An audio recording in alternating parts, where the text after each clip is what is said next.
think about the generations and to say we want to make it a better place for our children and our children's children, so that they know it's a better world for them.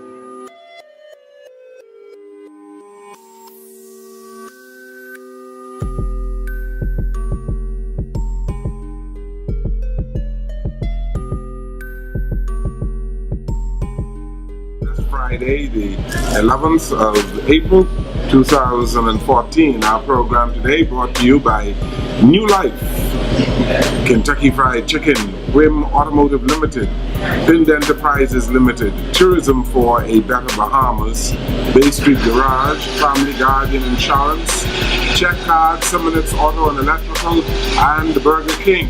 And we are on the road again today as we bring you issues of the day live, and we are coming from East Street South, where we are going to talk about natural things. We are going to be talking to the principals here at Newlife Natural Sell Food, and many people heard us here before on East Street South, and their theme here is let your food be your medicine.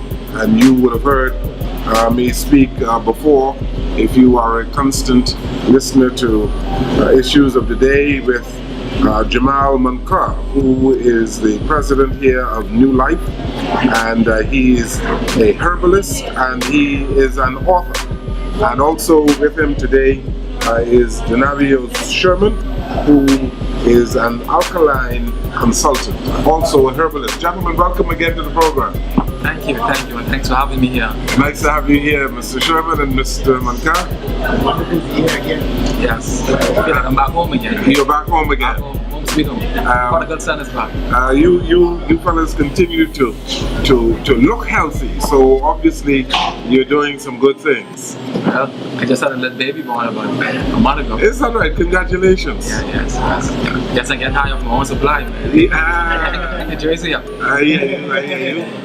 So what about you, Mr. Sherman? You had a little girl. I had a girl. It's 10 months old. You had a little girl too? The Thunderstrike. The Thunderstrike that you sell here? Yeah. Is that right? Okay, well, you know, I invite young men, I guess, to get in touch with you both, to let them know what the secret is. But it seems as though business has been good for Newlife. Well, we've been consistent, and in our consistency, our persons are word of mouth, the talent persons, amazing stories, and being people. You can't really swing people, being people. You're the hardest people to swing. That is so if people are coming back, there must be something here that works.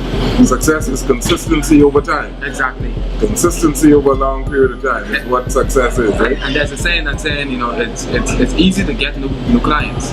It's very difficult to keep them. Yes. And we've been keeping them, so obviously there's something here that attracts people here.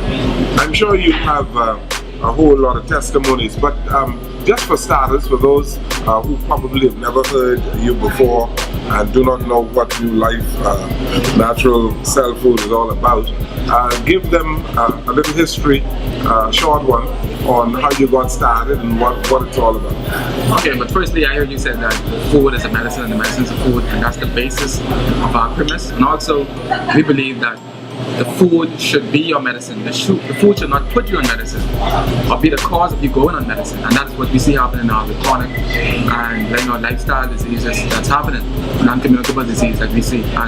But our genesis started with Dr. Sagini. He won a landmark ruling in 1987. 3 charges were levied against him: practicing medicine without a license, using products not approved by the FDA, claiming to cure AIDS, another disease which is a fraudulent claim. He won on 3 of the charges against. He defeated the FDA, meaning that he set the precedent for medicine and for healing, because he defeated the state. He defeated the authority. You see? And so people don't realize the significance of that landmark ruling. And Dr. Sagini took me in as a student, as a son. And over the last about a couple of years, I've been just under his tutelage, researching herbs, and I've learned tremendous amount. Not only in Honduras, but I've traveled to Mexico, and I've sat at the feet of healers, and I've saw real healing by persons that never went to school in their life. I'm not saying there's anything wrong with education, but I'm saying that we look at the scholastic approach as a prerequisite to accomplishing something of equity. And if we use basic deductive reasoning, we will see that that's not always the right thing to do. Because if we look at the centurions, my great-grandmother was a centurion. She died at 105. It was very normal to encounter a centurion growing up in Canada. Today, you look at the Thursday papers, obituary, you're lucky if you see somebody die at age 80. So centurions are non-existent today. If you ask anybody, very short supply. Yeah. So what I'm saying is that those people obviously, they knew something that we don't know today, but they did something that we are not doing today. It's obvious by the span and the mortality rate. It's very obvious. I mean, you don't need no PhD to see that. So what I'm saying to you is that traveling to Central America, listening to Dr. Sebi approach, his approach lines up with the centurions, and I brought that message back to the Bahamas at Newlife. And that is our premise, going back to the shepherd needle, going back to eating daily for breakfast, walking where you have to go, walking bare feet, using the bush medicine, go swimming. When some of us can't tell the last time you was in the salt water swimming. But these are the things that the centurions did, as superficial as it may seem. These things will prolong your life and provide longevity and perpetual life of happiness. We are not saying at Newlife that we are afraid to die. But while we live we don't want to live on drip. There was a lady that died, a cousin of mine, a family member of mine that died. She got buried about 2 weeks ago. And she got buried with both of her legs amputated from the knee down.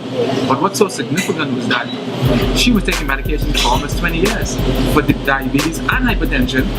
Her legs was amputated, taking the medication verbatim, but she still died without dignity, both of her legs off.